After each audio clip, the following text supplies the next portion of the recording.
Hello friends, income tax के cases के series में आज जो केस हम लोग डिस्कस करेंगे उस केस का नाम है Shravan shipping services private limited versus deputy commissioner of income tax international taxation. यह case 86 ITR tribunal short note 6 पर रिपोर्ट हुआ। मैटर विशाखापट्टनम IT/AT ने डिसाइड किया और इस केस का जजमेंट 5 फरवरी 2021 को आया। फ्रेंड्स, इस केस को डिस्कस करने का मेन लॉजिक ये है कि इस केस के द्वारा मैं ये बताना चाहता हूं कि जब कभी भी हमको कोई ऑर्डर मिलता है तो हम जब उसकी अपील फाइल करते हैं तो हमारी सबसे पहली जिम्मेदारी ये बनती है कि हम ये देख लें कि ये ऑर्डर जो है वो विद इन लिमिटेशन पीरियड जो कि हमारे इनकम टैक्स एक्ट में दिया हुआ है उसके अंदर ये ऑर्डर पास कर दिया गया है या नहीं कर दिया गया। इसकी एक बहुत इंपॉर्टेंस है इस चीज की। ऐसा हो सकता है कि आपने कोई जेन्युइन मिस्टेक की हुई हो, कोई उससे रेवेन्यू का लॉस हो रहा हो, टैक्स का नुकसान हो रहा हो, लेकिन यदि वो ऑर्डर लिमिटेशन पीरियड के अंदर आपको नहीं इशू किया गया है तो उस ऑर्डर का कोई मायना नहीं होता। ये केस इस चीज का एक परफेक्ट एग्जांपल है। एक असेसी था, उसने एक नॉन रेजिडेंट से एक प्रॉपर्टी खरीदी। जैसा कि हम सब जानते हैं कि नॉन रेजिडेंट से यदि हम कोई प्रॉपर्टी खरीदते हैं तो सेक्शन 195 के अंदर हमको हायर रेट से टीडीएस काटना होता है। मोटे तौर पे ये टीडीएस का रेट 23% आता है।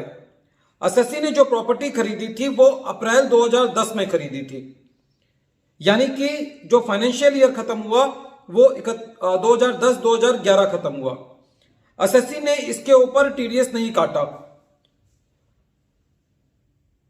असेसी को एक नोटिस इशू किया गया सितंबर 2017 में कि आपने सेक्शन 195 के अंदर टीडीएस का डिफॉल्ट किया है और इतना इतना आपका टैक्स बनता है और इंटरेस्ट बनता है, और असेसी को ऑर्डर इशू कर दिया गया सेक्शन 201 सबसेक्शन 1 के अंदर मार्च 2018 के अंदर। यदि हम सेक्शन 201 सबसेक्शन 3 को देखें तो उसके अंदर ऑर्डर पास करने का लिमिटेशन पीरियड दिया हुआ है। वो सेक्शन ये कहता है, सेक्शन 201 सबसेक्शन 3 ये कहता है कि जिस फाइनेंशियल ईयर के अंदर आपने पेमेंट की है या क्रेडिट किया है उस फाइनेंशियल ईयर के एंड से 6 साल के अंदर असेसिंग ऑफिसर को ऑर्डर पास करना है। यदि कोई ऐसा असेसिंग ऑफिसर को लगता है कि कोई टीडीएस के ऊपर डिफॉल्ट हुआ है, 6 साल कहां से काउंट करने हैं? जिस फाइनेंशियल ईयर में असेसी ने ट्रांजैक्शन को सिरे चढ़ाया है, ट्रांजैक्शन की है, पेमेंट की है। इसके अंदर एक छोटी सी बात यह भी है कि एक और पीरियड दिया हुआ है 2 साल का, जो कि उस साल से लेना है जिस साल असेसी ने कोई अपनी जो रिटर्न फाइल करनी होती है टीडीएस की, जिस साल के अंदर असेसी ने वो टीडीएस की रिटर्न फाइल की है उसके 2 साल के अंदर। और इन 2 पीरियड के अंदर जोन सा भी साल ज्यादा है, जोन सा भी साल लेटर फॉल करता है, उसके अंदर ईओ को ऑर्डर पास करना है। ये जो 6 साल का पीरियड है ये 2014 से बढ़ा करके इसको 7 साल कर दिया गया है। लेकिन क्योंकि असेसी की ट्रांजैक्शन अप्रैल 2010 में हुई थी इसलिए असेसी के ऊपर जो पीरियड है वो 6 साल का एप्लीकेबल है। तो यदि हम असेसी का फाइनेंशियल ईयर देखें तो 2011 में 6 साल जोड़े तो 31 मार्च 2017 तक ऑर्डर पास हो जाना चाहिए था।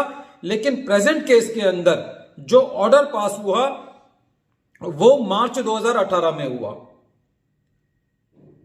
जब ये मैटर IT/AT के पास पहुंचा तो IT/AT ने यह कहा कि ये ऑर्डर जो पास किया गया है सेक्शन 201 सबसेक्शन 1 के अंदर ये ऑर्डर मान्य नहीं है, क्योंकि ये सेक्शन 201 सबसेक्शन 3 की टाइम लिमिट्स पर खरा नहीं उतरता, ये लिमिटेशन पीरियड के बाहर है, इसलिए वो ऑर्डर क्वैश हुआ।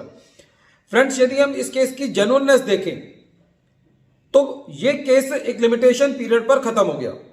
यदि ये लिमिटेशन पीरियड पर असेसी नहीं लड़ता तो जिस आदमी का टीडीएस काटना था, यदि उसका टीडीएस 6 साल बाद वो काट भी लेता तो वो 6 साल बाद उसके लिए रिफंड लेना संभव नहीं था। और 23% से, क्योंकि एसएससी ने यदि किसी नॉन रेजिडेंट से प्रॉपर्टी खरीदी है तो यह भी एक नेचुरल सी बात है कि इसका इफेक्ट इवन 1 करोड़ से भी ज्यादा के अंदर आता यदि ट्रांजैक्शन बड़ी होती, क्योंकि 6 या 7 सालों का इंटरेस्ट है। तो यह देख लेना बहुत जरूरी है कि ऑर्डर लिमिटेशन पीरियड के अंदर पास किया गया है या नहीं किया गया है। पहले यह पीरियड 6 साल था, 2014 से, अक्टूबर 2014 से बढ़ा करके इसको 7 साल कर दिया गया है। वीडियो के अंत में एक बार फिर मैं केस का नाम रिपीट कर रहा हूं। केस का नाम है Shravan shipping services private limited versus deputy commissioner of income tax international taxation. यह case 86 ITR tribunal short notes 6 पर रिपोर्ट हुआ और इस केस का जजमेंट 5 फरवरी 2021 को आया। Thank you friends.